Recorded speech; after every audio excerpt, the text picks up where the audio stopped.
आप सबका स्वागत है हमारे YouTube channel mom dad and baby में। और आज हम लोग बात करने वाले हैं कान के बहरेपन का इलाज क्या है। अगर आपको भी कानों से कम सुनाई देता है तो इस वीडियो को आपको अंत तक ज़रूर देखना चाहिए। सबसे पहले बात करेंगे, कान के 3 हिस्से होते हैं, आउटर ईयर, मिडल ईयर और इनर ईयर। आउटर ईयर वातावरण से ध्वनि तरंग के रूप में आवाज़ों को ग्रहण करता है। ये तरंगे कैनाल से होती हुई ईयर ड्रम तक पहुंचती है और इनकी वजह से ईयर ड्रम वाइब्रेट करने लगता है। इस वाइब्रेशन से मिडल ईयर में मौजूद 3 बेहद छोटी हड्डियों में गति आ जाती है और इस गति के कारण कान के अंदरूनी हिस्से में मौजूद द्रव हिलना शुरू हो जाता है। इनर ईयर में कुछ हेयर सेल्स यानी कि सुनने वाली कोशिकाएं होती हैं जो इस द्रव की गति में थोड़ा मुड़ जाती है और इलेक्ट्रिकल पल्स के रूप में सिग्नल दिमाग को भेज देती है। ये सिग्नल से हमें शब्दों और ध्वनियों के रूप में सुनाई देते हैं।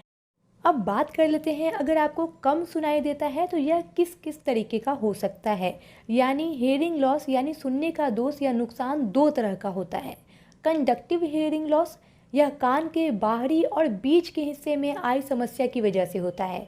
इसे बीमारी से होने वाला या बहरापन भी कह सकते हैं। इसकी वजह हो सकती है कानों से पस बहना या फिर इन्फेक्शन। दूसरा है कानों की हड्डियों में कोई गड़बड़ी होना या फिर कान के पर्दे का डैमेज हो जाना।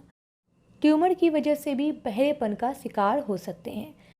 दूसरा है सेंसिन्यूरल हेयरिंग लॉस, यह कान के अंदरूनी हिस्से में आई किसी गड़बड़ी की वजह से होता है। ऐसा तब होता है जब हेयर सेल्स नष्ट होने लगते हैं या ठीक से काम नहीं करते। दरअसल कान में तकरीबन 15,000 स्पेशल हेयरिंग सेल्स होते हैं। इनके बाद नर्वस होती है।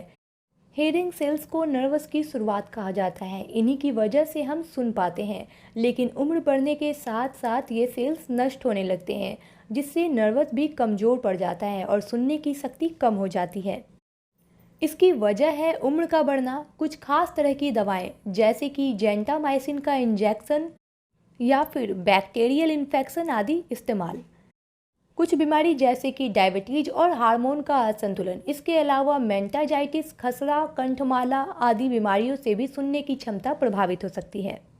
जब तक हमें ये पता चलता है कि हमें वाकई सुनने में कोई दिक्कत हो रही है, तब तक हमारे 30% सेल्स नष्ट हो चुके होते हैं।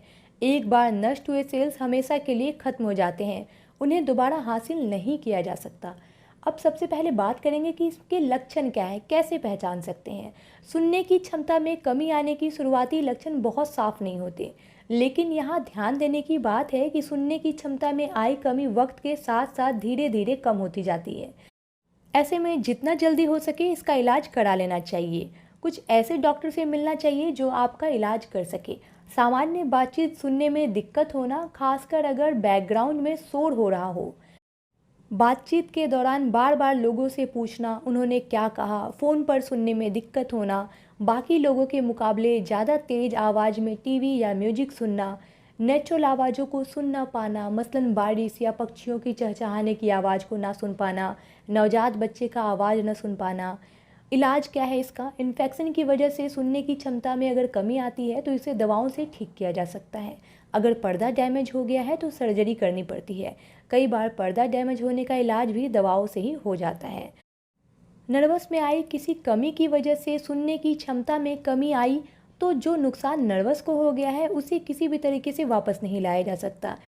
ऐसे में सिर्फ एक ही तरीका है कि हेयरिंग एड का इस्तेमाल किया जाए। हेयरिंग एड फौरन राहत देता है और दिक्कत को आगे बढ़ने से भी रोकता है। ऐसी हालत में हेयरिंग एड का इस्तेमाल नहीं करते हैं तो कानों की नर्वस पर तनाव पड़ता है और समस्या बढ़ती जाती है।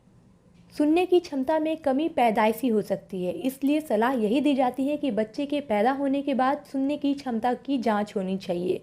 सामान्य बाल रोग विशेषज्ञ यह जांच नहीं करते, इसके लिए किसी विशेषज्ञ से ही आपको दिखाना पड़ेगा।